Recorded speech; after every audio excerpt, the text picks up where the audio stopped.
Okay, let me show you a cool trick in Excel to combine words. Suppose I have hello in cell A1 and world in cell B1, but I want to combine these two in cell C1.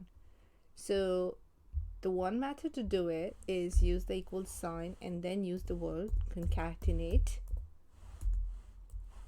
So this one, double click on that and then choose the text A1, which is cell A1. We will use A1, press comma, and then the second text, which is the cell B1, we are going to use B1 and then close the brackets, press enter. So we see the hello world in cell C1. But what if we want to put a space in between? For that, we are going to use the commas, the double commas, and put a space in between them. And also before that, we are going to put a comma and then press enter.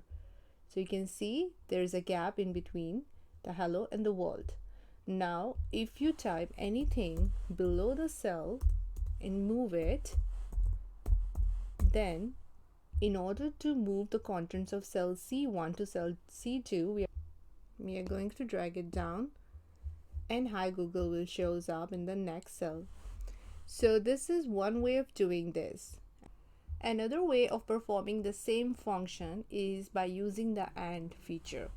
So we are going to type the same thing, hello, and then world, and this time we are going to change the cell. So we are currently at cell A5 in hello, and after that we are going to use the AND function and then again the double commas with a space and again the AND feature and cell B5. Press enter. You see the hello world shows up like this. So this is another way, and if you remove the double commas you will see that the hello world combines together. So this is another feature for combining two words together, and Excel also supports the AND operator. I hope you enjoyed the tutorial. Let me know in the comment section if you have any questions. See you in the next video.